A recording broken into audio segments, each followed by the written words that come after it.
Hello, everyone, and welcome to another episode of the Horn Call podcast. My name is James Bolden. I'm the publications editor for the International Horn Society and your host. Today, we have a really wonderful interview with a young hornist named Yasmeen Richards. She is a Washington, D.C., Maryland, and Virginia-based freelance musician. She recently graduated with a master's degree from the Peabody Conservatory, where she studied with Denise Tryon, and she is the president of the newly founded Chromatic Brass Collective. And this podcast is due to come out about the middle of August. So if you're listening to this now, you have heard Chromatic Brass Collective's performance at the recent IHS 53, or at least I hope that you have. If you haven't had a chance to take a look and listen to all of the wonderful content hosted by IHS 53. It's my understanding that it is going to remain online for IHS members for a certain amount of time after the symposium. So if you didn't catch their performance during the actual symposium, I certainly hope that you will. I had a really great time talking with Yasmeen. She's a brilliant, driven, energetic person with a lot of wonderful ideas, and she was willing to share a little bit of her time talking about her background and how she came to be where she is and doing the things that she's doing. So without further delay, on to my conversation with Yasmeen Richards.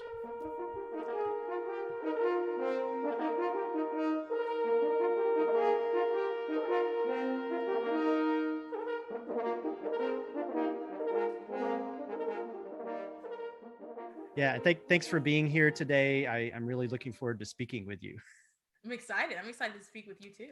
Yeah. So Yasmeen, if we could start today, I think it would be good for you to share with our listeners just a little bit about yourself and your personal journey in music and otherwise, if you want to share that, and just kind of how you ended up where you are and what it is that you're doing right now.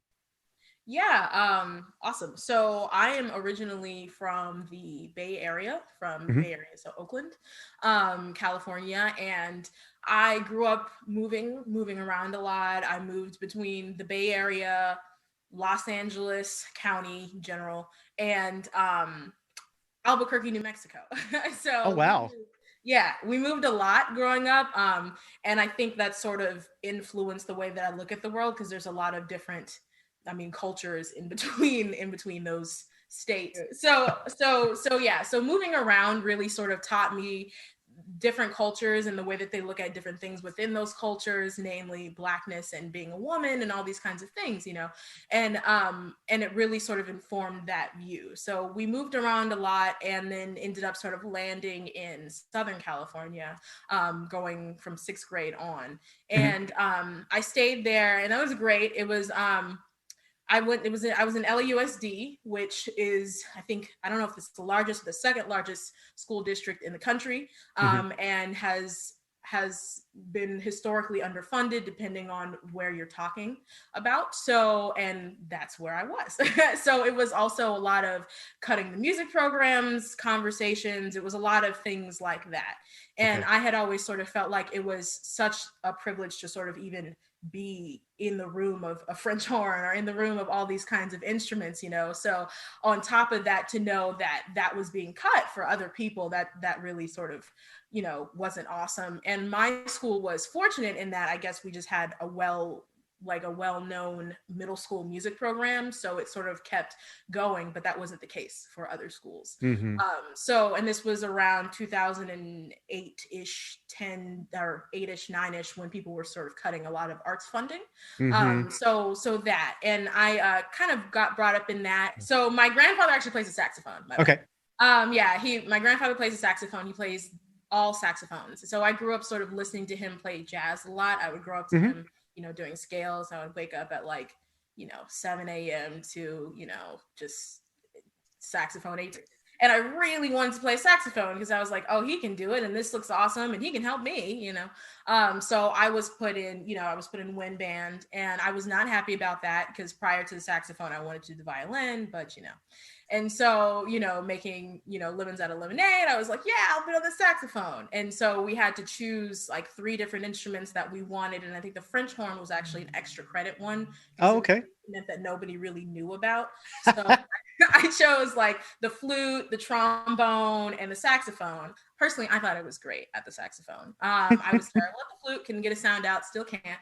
And I ended up choosing the French horn as an extra credit because my friend chose it, and I didn't want like in this section. Well, it turned out we were the only like 3 people in the band that could make a sound on the French horn that didn't sound, like clams. Yeah. Consistent yodeling. And so we were put on that.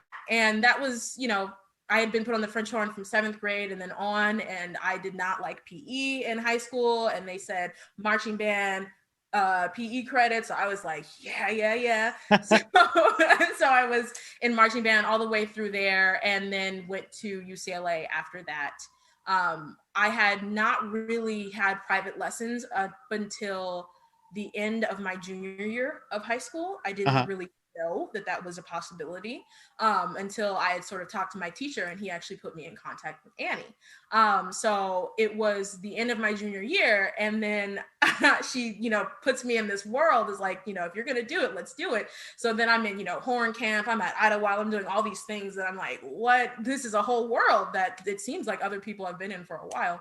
And so she sort of kind of pieced me together and was like, let's put you together and hopefully you'll come out with an acceptance letter, and then that's sort of what had happened. But I do think that not having lessons for that long and then being around kids that did sort of affected my self-esteem, because I felt like I was behind for a lot of it. And I felt like I was behind for reasons that were kind of beyond my control. I was behind because I just didn't know that was a possibility, Sure. So then upon getting into UCLA, it was a big deal because I had only at that point been studying for, I think, just under a year. Which now as a teacher, I know that that's a big deal. Yeah. And so, after getting in UCLA, that's where I started studying with Amy. That's where I started studying with Amy Sanchez. Okay. And, just, studied, really honed in on the craft, did a lot of practicing, and really just sort of learned about what it feels like to be in the space of, classical music orchestra. The longer that I was in it, the more I felt like I was sort of not given opportunities at the level that I felt like other people around me were. There were, scholarship discrepancies and things that I felt like were a little bit unfair for me as a person. And I felt like a lot of them came from the fact that I had only studied for a year. So in my mind, I was like, if I had 2 years, if I had 1 year, I could have done this, but it's like, you can't control that at 16, 17. Right. Yeah. Yeah. So I started college at 16 because I skipped up. Oh my goodness. Yeah.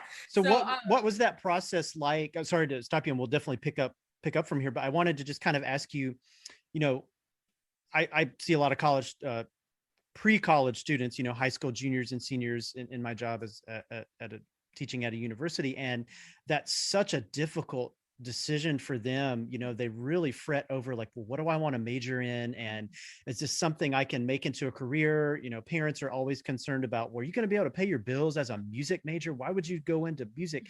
And for me, I try to understand that decision-making process as much as possible to try to help students, end up on a path that's going to be successful for them, whatever that may be. It may not be in music, it may be accounting or something else, but, what was that decision process like for you? At a certain point, music went from this activity you did because it's fun and you enjoy it to, I want to do this for, potential career. Yeah. I mean, so because I had, my grandfather played saxophone, there was already sort of an energy of musicians in my family. We are not a family that comes from a lot of means, but we are a family that has a lot of artists involved. That's how my family's always been. So I never really felt afraid to pursue art in that way. Because my mother always sort of brought me up to lead with what you love, and then whatever, if you do that, everything else the money will follow if you love and passionate about what that thing is. So it wasn't really that difficult in the moment. I think in hindsight, though, I think what I really ended up doing, it's funny because I just had this conversation with the student.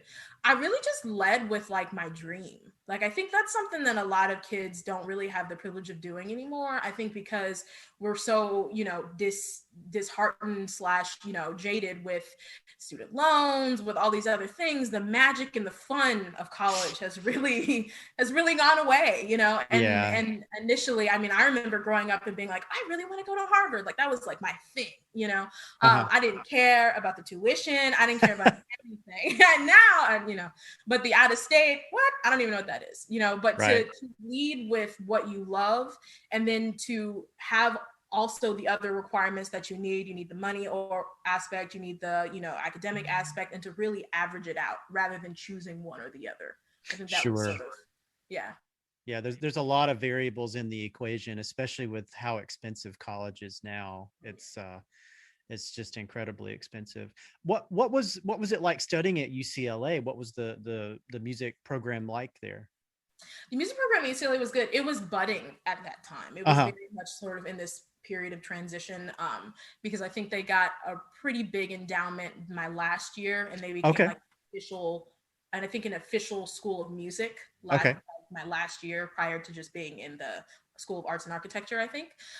So it was good. It was in a constant state of transition at that time. So one year it was something a little bit different. And then we're like, oh my God, we have a recording studio. And then the next year we're like, oh, we have a rehearsal space. It's every year we would come back and it would be like a different awesome thing.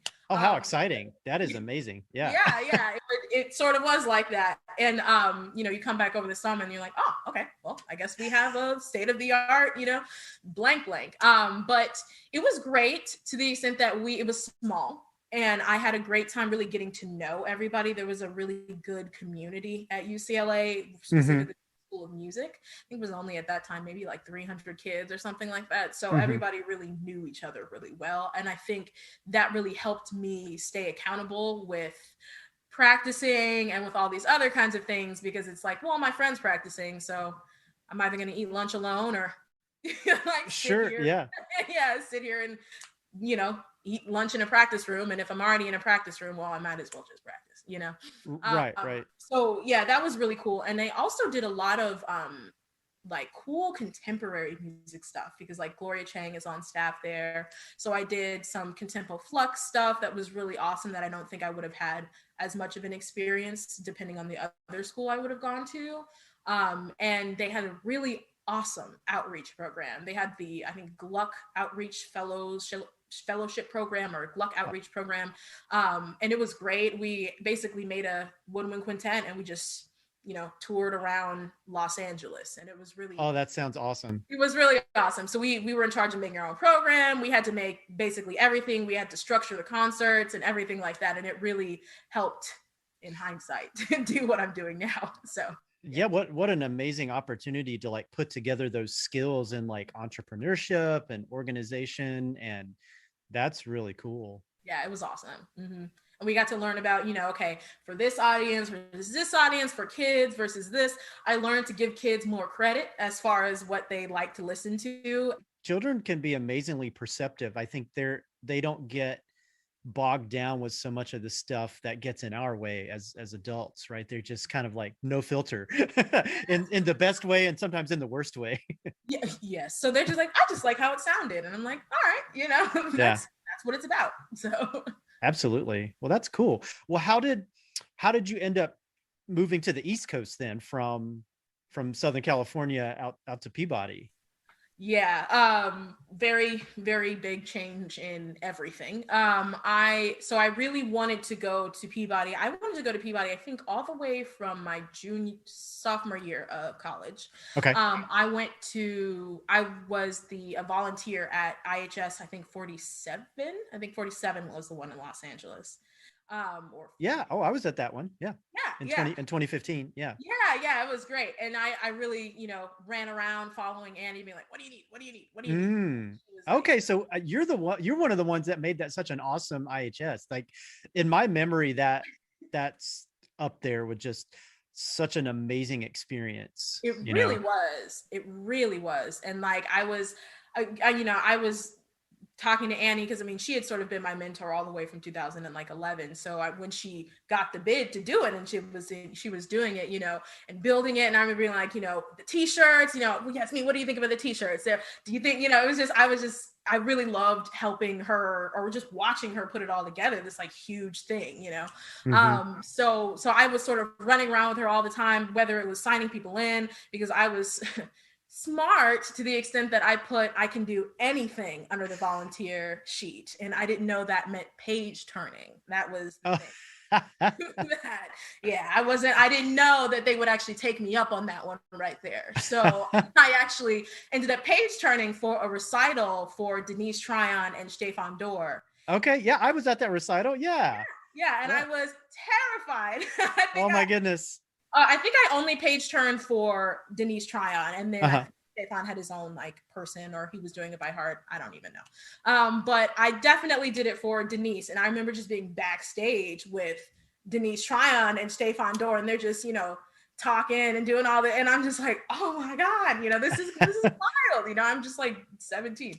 And I remember I thought Denise was like super, super cool. Like, 'cause she's a really like personable person, and just like a really memorable presence, and it really stuck with me, her presence. And I remember figuring out that she worked at Peabody. I don't think that she even told me, because she might not have even known at that time that I was a horn player. So I kind of really wanted to study with her. And then on top of that, I really wanted to move out of Los Angeles, because I'd been there for a while. And I didn't really feel that the culture of Los Angeles really correlated with like my personal identity by the time that I got to the end of UCLA. It's a very awesome city, but it's a city that's very image. I mean, that's LA, right? Sure. Yeah. It's Hollywood. Yeah. That's Hollywood. Yeah. That's just a fact. So whatever looks best is definitely gets a little bit further ahead in LA, which is awesome. And at the same time, that's not necessarily what I was wanting to do at the time. So I did a lot of really awesome freelancing stuff sort of because of that. And at the same time, I wanted to move somewhere where more people looked like me, where there were more Black people. And then on top of that, I wanted to move somewhere that was a little bit more grounded. Yeah, because LA is very easy to like, it's LA. I mean, it's a set. It's a giant set. Yeah. And I had been, disheartened by the traffic and by just all of it. And this was in the rise of TikTok and Instagram. So that whole culture kind of came rolling in, and I was like, and that rolled in and I rolled out. That's basically what happened. So, so I ended up auditioning for a couple different schools, but all places like, Chicago, Baltimore, I think one school in New York, cities that I felt like had a little bit more of a foundation of Blackness in that city. And so I, chose Peabody because it had Denise, and it also had the city that I wanted, and sort of the right. That I wanted. So well, that's cool. No, that's awesome. And you're still based in that area, Baltimore, DC, Maryland. Yeah. Well, that's cool.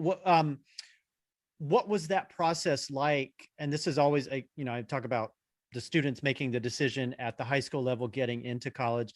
Another really interesting phase of that whole process is when students move from the end of their schooling into like professional life. And it's really exciting, but it's also kind of scary and terrifying and all of those things. So what has that been like for you, moving from basically, being a full-time student, but then, maybe doing some career things as well, but then now you're finished with school and now you're out kind of doing your own thing? It's been great. I mean, it's been freeing for me. I think it's tough when you do school back to back, when you go straight from high school to college to graduate school. I did it that way because I felt like I needed to do it that way, but that's not something that I would recommend to everybody. I think that I could have also benefited from a break. So, it's whatever person's own thing. For me, I wanted to keep the momentum. That was sort of why I just went straight through. But I would say it's a great thing to go straight through if you're a little bit unsure about what that reality is going to look like afterwards. The master's is great to delay real life. It is. And at the same time, what I would have liked to have done was gone into it with real life in mind, because I think I sort of went into it just thinking about, yay, I'm getting my master's degree, and it's, Denise, Tryon, and it's, Peabody, and it's all these great things. I didn't think about like, okay, but there's only 2 years in this situation. Right. What are you going to do afterwards? So yeah, I would say the transition has been freeing, because a lot of classical music for me was sort of being told what to do, being told how to play, being told this is how this should go. This is how everybody does the pause at the beginning of Beethoven 3, and then you talk to somebody else, and then they're like, there's actually no pause, and you're like, oh my God, I don't even know. Like, at least for me, I'm like, I still, it depends. It was freeing because I didn't have to be told how a thing should go. But that also is daunting, because you have to be confident in your own musical decisions. You know? So it was great for me, but also scary, because I did have to, go through a year. I mean, this is my second year out. So I went through a year of sort of being a little bit disheartened with the career and not really wanting to do it anymore. So, it gave me time to fall back in love with it. And I think that when you're in school, you're just so inundated with school, it becomes work. I mean, it becomes an assignment. And then you lose track of why you did this. You lose track of the why. And I think one great thing about being out of school, if you allow it to, is it helps you find that why again. Yeah. And you also had, like everybody else, we had to deal with COVID and the shutdown of things. And I think, let's try to maybe tie this in. So I want to talk about this awesome organization that you founded and that you're the president of, the Chromatic Brass Collective. So I was reading on the website that this kind of came out of COVID-19 in some ways, but then also wanting to form an organization for a group of people that didn't have representation to the extent that they should in classical music. So talk a little bit about that process and how you and the other members of the organization found each other. And, I'm always interested in that. And I think for people out there that want to do those kinds of things, I think they have the ideas and they have the passion, but they were like, well, I don't even know where to start. That kills a lot of projects before they even get off the ground. So I think hearing from someone like you who's actually done it and is off and running and doing an awesome job, I think that would be really helpful for other people who might want to do similar kinds of things. Yeah. So we had we were put together for the Common Ground series, and it was a series about Black women and women of color and non-gender binary people of color. I think it was specifically focusing on Black. We were put together for a discussion on our experiences in classical music. And this was in the wake of Breonna Taylor and George Floyd. So this was also when everything was at a head in June, I think. There was a lot of protests, there was a lot going on, and there was a lot of dissenting opinions depending on who you're talking to and talking about. And one thing that we were all sort of on the Zoom, we had all really came to this conclusion that we all feel just sort of uncomfortable in this career. It was kind of remarkable to hear all these stories that for me felt like they existed in a vacuum. It felt like a story that only I was experiencing, and a reality that it was just me. And to see these 12, 9, whatever it was, other women like this is also what I went through. I'm like, what? It's not just me. That's crazy. So on top of, just being like, oh my God, this sucks that we're all going through this. It was really beautiful to just like hear, you from another perspective. And I think that that's something that we all really, really appreciated. And from that, I think the decision to sort of transition into an ensemble that we can control the things that make us feel the way that we do about classical music was sort of a natural sort of progression. We had all sort of wanted to do it, but nobody wanted to say it. So then we all sort of, so because we had already been put together, like, all right, well, we already have a group chat, let's keep going, and so that's sort of how that went. And it was about, I think, like 7 or 8 women that all came together and just started building this thing. And we had the idea over the summer of creating a collective rather than a specific ensemble, because we wanted something that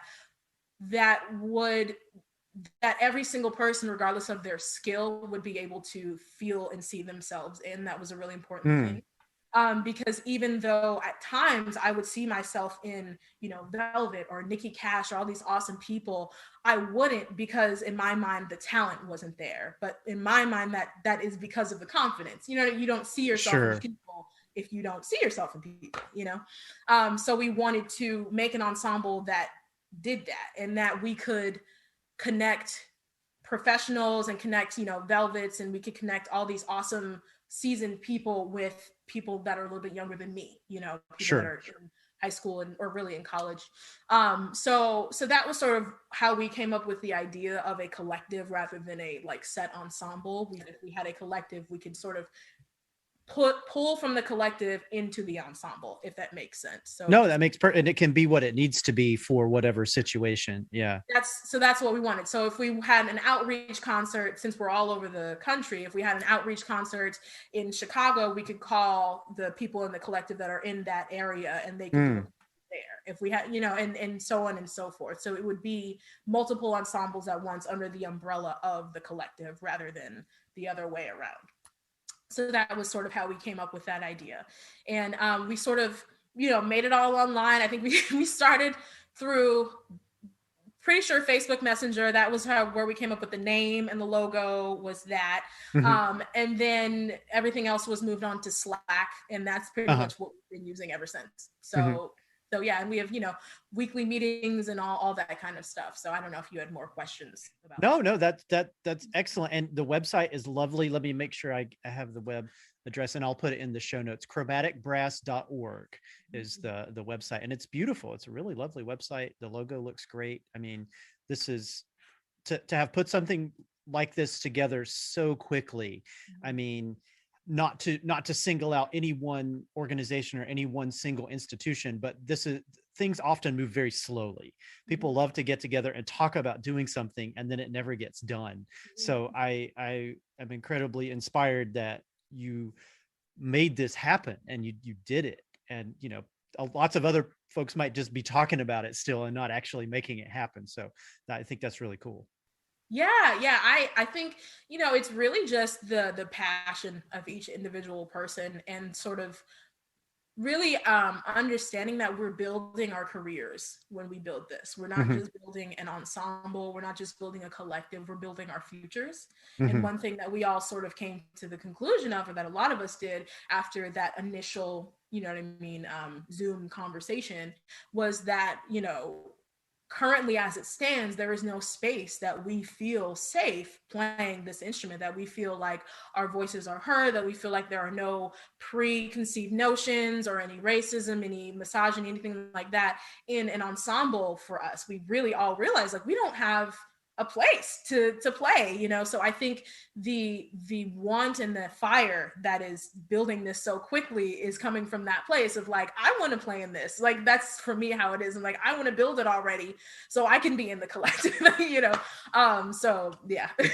That's really cool. And kind of tying into that, I want to step back just a little bit and talk about what were your influences, either horn playing music or otherwise, as you were coming up through the educational process, and then, now you're a young professional with this organization. Who are those that you look to be inspired by, and that you kind of want to, perhaps model aspects of your career on? So my mom, that's number one. The way that she leads with what she loves and leads with love first is really, really amazing. And that is like in my Yasmeen Richards mission statement, tattooed on the back of my head or something. But outside of that, definitely Annie Bosler, definitely. She has been so inspiring in how she's been able to do what she wants to do, but still horn, like it's still horn oriented. I always say, like, growing up, I only thought there were like two paths for French horn, you know what I mean? Like orchestral or teaching in Right. orchestral under the umbrellas like freelancing. And now what I really love about Annie is Annie really showed me that that's not true. You know what I mean? She does so many different things. I mean, she put together IHS, for example. Yeah. You know, but still through French horn. So I think definitely Annie, you know, playing quality wise, absolutely, you know, Denise Tryon, I mean, her playing is just killer. Yeah. Yeah. She sounds like $1 million, that's for sure. Absolutely does. And it would be like every lesson at 9 a.m. just boom, and I'm just like the commitment, like where, you know, the talent. So yeah, definitely her playing wise. And Annie pedagogically as well. I'd also say Beyonce. Obviously, she's not my individual mentor, you know, but from a larger standpoint of just being unapologetically a Black woman, really secure in that and not apologizing for that, regardless of what other people say. So I really appreciate that about her. And then I would say, honestly, like activism wise, just a host of radical activists, to be quite honest. I think and Black Panthers, you know, Angela Davis, Claudette Colvin. I mean, she wasn't about a Black Panther, I don't think, but you know, just by any means necessary as a concept was also something that was really important to me. So, you know, we're gonna make this collective. It doesn't matter. I don't care. We have to do it. I don't care what anybody says. By any means necessary, this thing needs to happen. So yeah. Yeah. Well, and there's always reasons not to do something. And I think that's one thing I try to get across to my students is whatever it is that you want to do, there's always going to be a million reasons not to do it, but you have to stay focused on the one or two reasons that drive you, that make you want to do something, whatever that something is. Yeah. And I think, you know, I also started, you know, teaching a lot more, and I started teaching kids from Baltimore. So there's a lot of different socioeconomic situations.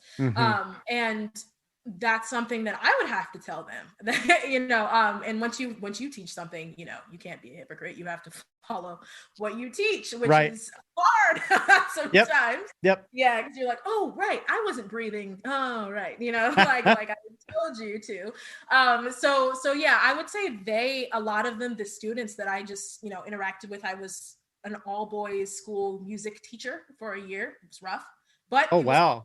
Yeah. I bet you have some awesome stories. I have some stories. Yeah. But it was great though. It sort of taught me that. I mean, it really inspired me to be like, okay, so at the end of the day, they have to like this. Like they have to really, like they have to feel this thing. That's, you know, music, like that was what the boys really felt. They just loved music. It didn't matter what kind it was. And like that really almost more than anything, taught me a lot. It's like, so this can be a chore, this can feel like all these things, but if you don't have that core of just, I really just love this thing, you know, we have to reevaluate, you know, what we're doing in this career and where we're going. So I would say a lot of them really inspire me too. Now the Chromatic Brass is up and running, and so hopefully we are nearing the end of this COVID thing. I mean, I don't know. I don't have a crystal ball, but everybody, there's an optimism now, obviously, that wasn't here 6 months ago, 10 months ago. So I am excited by that, but also like super cautious. I'm like, come on, let's do this right. Let's not end up back where we were. But what are you guys planning, and what's your group, you know, looking forward to in the future? What have you got coming down the pike? Yeah, so we have some music that we're going to release in the middle of May, about May 10th, May 18th. We want to wait until all the audio and everything is done. Sure. As you know, it takes a second. It does, yeah. Yeah, so I don't want to say a specific date because who knows how long it's going to take him to do that. So we have that coming down mid-May. And then in the greater, or in a little bit further out, we have IHS 53, which is super exciting. And we're super excited about that one right there. It's like my dream. And then we will be appearing at our debut concert will be at the IWBC conference in May next year. So that's coming up. And yeah, I mean, we have some other stuff that we have in the works, sort of wanting to do like a composer competition, you know, all these other kinds of things. So that's what we have a brewing right now. That's really exciting. And chamber music has been something that sustained me and fed my musical soul. So to kind of maybe sort of wrap things up, maybe we could talk about what it's been like reception wise. It's up to you how, if you want to talk about, the positives and the negatives, any sort of roadblocks you may have run into as far as getting this thing going, and how you overcame them. And then also, places that were supportive of what you're doing, organizations or individuals, anybody you want to, shout out to. Yeah. So I would say the biggest roadblock is just that we're not together. Mm-hmm. That the biggest roadblock has been 2020 as a year. Right. Yeah. Yeah, I don't think I'm alone in that one right there. But yeah, so I would say that. So the most difficult thing has been figuring out how to build like systems of how to do things. So like an order of operations. Okay, how do we get, so if we have a member that's just a general member that's not on the board, or a head of a committee, how are we going to, if they want to say, hey, like I want to have a blank blank blank at this school, how are we going to get that all the way up to our advisors? How are we going to, you know what I mean, like process that idea? So I think the biggest thing is sort of figuring out the order of everything and putting everything in one thing and utilizing everybody's talents so there are no holes, because when there are, that means I have to fill them as president. That's the job of the president. Yeah. So you don't know what your job is that day. You could be, you could be a media manager that day. You could be a editor that day. Who knows, Right. So yeah, so really being sure that every single person is off and running with the right order of chain of communication, because a lot of the difficulties is just communication, like who wants to hear what's important to whom, which advisor wants to know what. It's all that more than anything. Bureaucracy kind of stuff, but it's got to be done. It's got to be done right for an organization to run well. Exactly. And it's much easier to do face to face. Yes. So since this is the Horn Call podcast, and I mean, it goes out to anybody that wants to listen, although it's probably mostly horn players and hopefully other enthusiasts, but it's sponsored by the International Horn Society. I, as an IHS member and someone that cares deeply about the horn and about music, where do you see an organization like the IHS and its members? How can we help a group like Chromatic Brass? Where do you see that synergy or that relationship going in the future? So our whole mission is to sort of change the idea of what a horn player looks like, or what a trumpet player looks like, or blank player looks like, and really to drive home the point that there is no blank player, whatever you are. So I would say, as far as IHS goes, I mean, first of all, already doing